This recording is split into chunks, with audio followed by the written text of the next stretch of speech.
breaking down the 150th Kentucky Derby with Scott Hazelton of FanDuel TV. You can follow him on X at ScottFDTV. Remember, if you sign up over at thelines.com, you get a no sweat $500 bonus bet with your first bet over at FanDuel Racing over at thelines.com. I'm Eli Hershkovich. Scott, how we doing during race week? Eli, doing well here at Churchill Downs, out for morning training this morning. Got to see the two Japanese horses work this morning as they were the last ones to put in their final major workout as far as morning work was concerned, but saw the group as a whole go out to the course. We had some rain this morning here in Louisville, Kentucky, but looking forward to it. I mean, it's Derby 150. We're not going to hit a milestone, at least in my lifetime, again at this. I mean, maybe we'll make it to hopefully Derby 200 for myself, but still, this is a huge one, especially with the paddock, the new gorgeous paddock opening up here at Churchill Downs. Never say never, Scott. Let's believe in ourselves. But fierceness, will he believe in himself, you would think? A 5-2 favorite and drawing post 17, you would think that's a pretty good position from the starting gate, assuming he gets the clear outside run at the first turn and is able to beat out Resilience. But what do you make of the price and the odds in general? For him, I mean, I think that you're probably going to see around what the morning line suggests. I mean, 5-2, 3-1 seems about fair for a horse that was the champion 2-year-old that ran such a brilliant race in the Florida Derby after a dull race in the Holy Bull.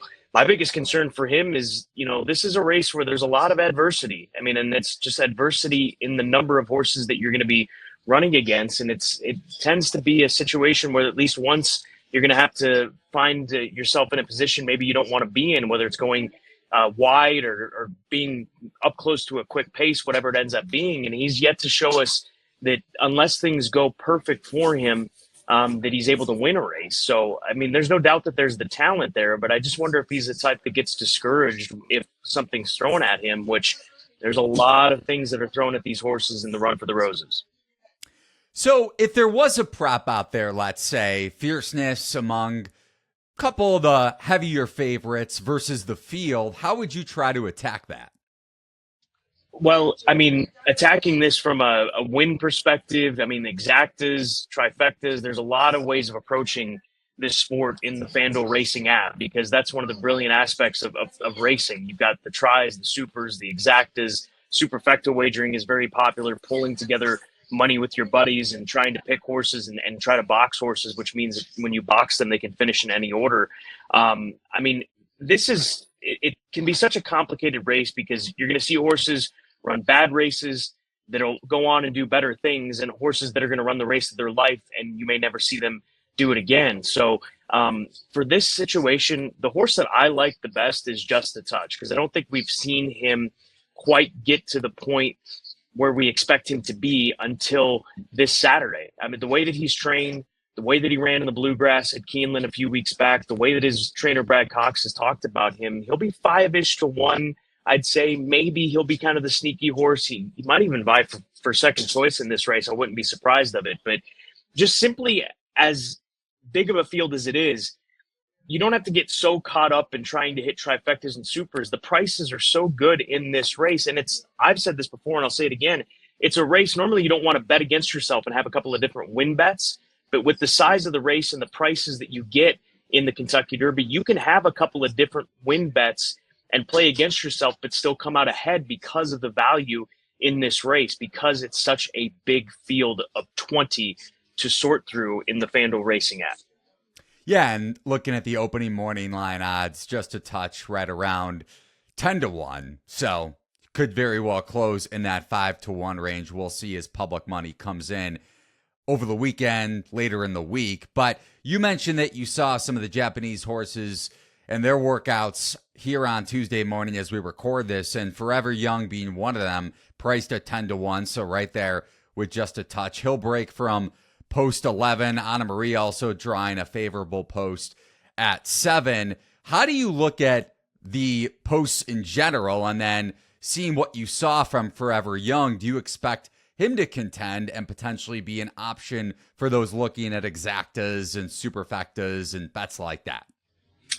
I am not going to throw Forever Young in the mix. I think that he's a horse that, from what I saw this morning in his training, didn't quite work as well as the other Japanese horse, T.O. Password, who's going to be a huge price. I mean, he might buy in the 50-1 range, in my opinion, in this race.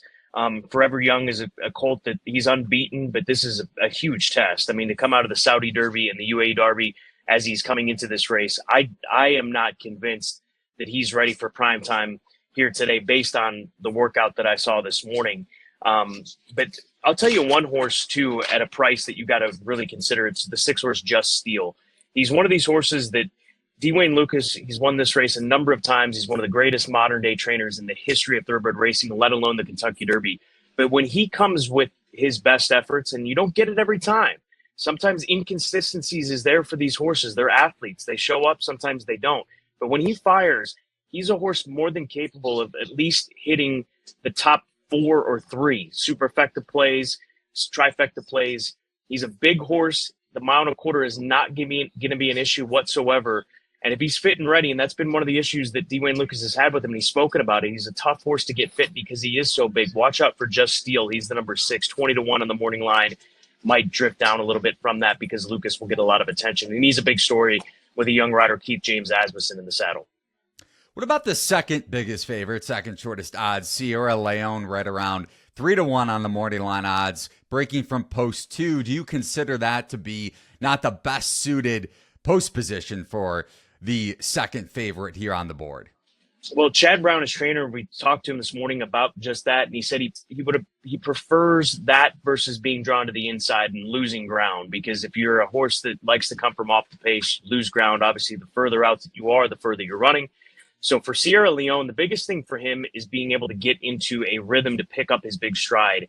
And Chad Brown said he's fast, but he's not necessarily quick, because a lot of times, you've got to hit that hole and take advantage of that hole when it opens, because holes open and close very quickly in these big fields. So he's going to have a steady run. And what Tyler Gaffleone is going to be able to do in this situation, obviously, is going to be based on what type of run and path that he has. But, you'd rather be down on the inside versus the outside with a closing type horse, but we'll see how he fares. I mean, he is a talented horse. He's got so much raw ability. I don't know that we've seen even the best from him. He makes it look so easy. He just goes out there, and then when he's asked to go, he goes and he picks off horses.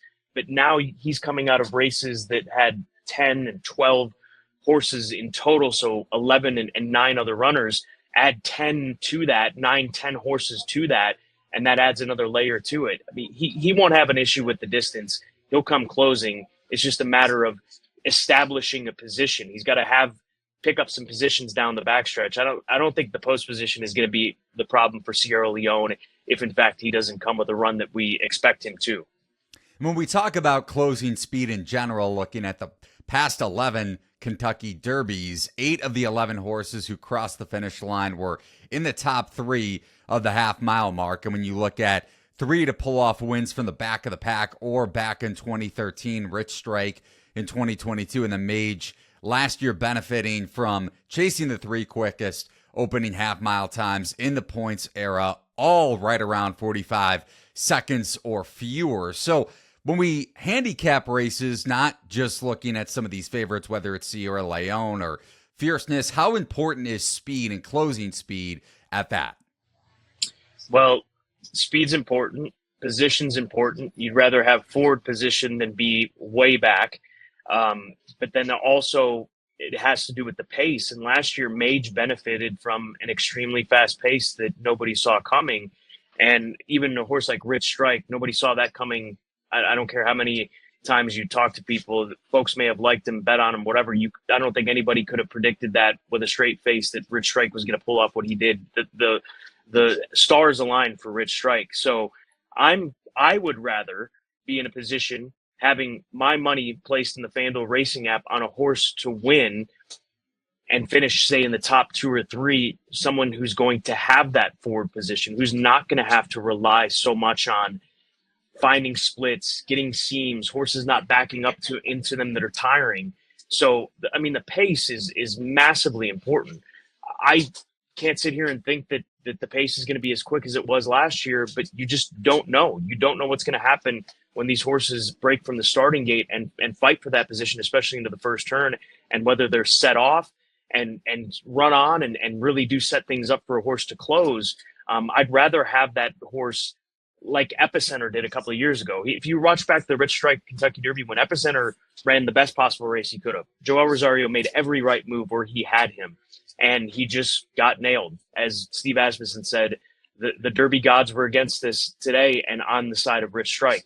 But to me, you've got to have a horse that has that forward stamina or position, rather, that speed, that ability to get forward and make their own trip, but then also show something and hold on. I mean, it's a lot of variables. There are so many variables in this sport. It would be impossible to sit down. You could sit down for a week and try to come up with all the variables that are brought into the conversation for a race like the Kentucky Derby, whether it's, post position, pace scenario, track condition, pedigree plays a huge thing in it, especially for this kind of race. But Just a Touch checks all those boxes for me. I mean, he was maybe a little bit too forward in that race in the Toyota Bluegrass at Keeneland off of a quick pace, and that caught up with him late, and then Sierra Leone came and gobbled him up. But if he can settle, he should have a good position. He's the son of Justify, who won the Triple Crown, who's off to a brilliant start at stud. I want those horses in that sort of stalking position to try to back a winner in the FanDuel Racing app for Derby 150. And as Scott mentioned, FanDuel is the only sportsbook app where you can bet on the Kentucky Derby, bet on the Derby on the same app where you bet all your other favorite sports over at FanDuel Sportsbook. It's the first and only sportsbook to offer wagering on horse racing along with traditional sports wagering odds with a single account and a single wallet, allowing customers to wager on the Derby, Kentucky, Oats, and all the other races from Churchill Downs this weekend on the Oats and Derby days. And when we think about reference points, not just with previous Kentucky Derbies, but let's even say the Bluegrass Stakes, still holding up as a good reference point for you, Scott, looking at some of these Derby contestants? Yeah, I mean, all of these races a month out are great reference points, because I tell you one thing, you'd rather have a horse that's run a good race versus a bad race. So you've got the Santa Anita Derby, you've got the Wood Memorial, you've got the Florida Derby, you've got the Arkansas Derby, and the Toyota Bluegrass. Those are the key reference points. These horses are built to peak at these points in time a month out from the Derby, and then obviously try to peak on the first Saturday in May. So they are the only reference points that we have in order to try to predict them. And this is the only way you can get into the Kentucky Derby, is looking to these reference points as trainers and earning points to get into the Kentucky Derby. So yeah, you want to save something for the Derby, but you also have to bring something to the table when it comes to those races as well in order to just get into the starting gate. And one other horse here over the last couple days that has made headlines, Track Phantom, right around 20-1 on the morning line odds, coming out at post 12, breezing through 5 furlongs in his workout over the weekend. He's never finished out of the money in his first 6 starts before a 4th place finish in the Louisiana Derby, speaking of recent races. And he led with a furlong to go before fading in that race. So what do you make of a bigger price here with Track Phantom? It's the distance. He was a very good horse at the shorter distances, and now once they've stepped up past that mile and a 16th distance, he's not been able to sustain that kind of a bid, and they're going to have to ask him, or they are going to ask him, to go a bit further. So that, to me, as much as I love Steve Asmussen as a trainer, and he's one of the best, he is a top 3 trainer all time in this sport, having won over 10,000 wins. This horse may have distance limitations, and that may catch up with him. But again, if you're playing the Superfecta, throw him down at the bottom of that Superfecta ticket. But I do think that you would have seen him see out that distance of a mile and an eighth and a mile and 3/16 in his last 2 races if he was capable of getting a mile and a quarter. And wrapping it up here, Scott, any other bets that our listeners, viewers should be targeting, whether it's place bets, show bets, or any other exotics that you think may be worthwhile? In the Derby specifically, I mean, the Superfecta, like I said, that is a great bet in order to pull some money together with your buddies. If you're playing at home with the FanDuel Racing app and get involved in that, the trifecta is always appealing. I mean, they're giant payoffs. They're huge pools. There's so many ways to attack it. The Oaks Derby double is a great 2-day bet. You bet the Kentucky Oaks on Friday into the Kentucky Derby.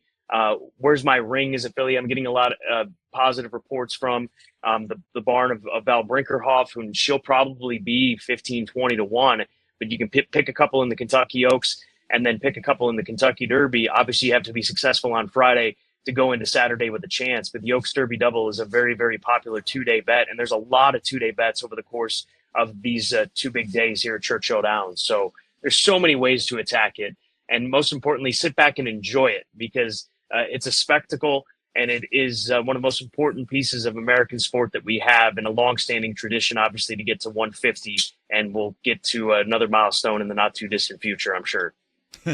And remember, you can make all these wagers over at FanDuel Racing on the FanDuel Sportsbook app. A no-sweat $500 bonus bet when you sign up over at FanDuel Racing, presented by TheLines.com. And he is Scott Hazelton of FanDuel TV. You can follow him on X at ScottFDTV. Really appreciate the time, and good luck handicapping the rest of the way for the 150th Kentucky Derby, Scott.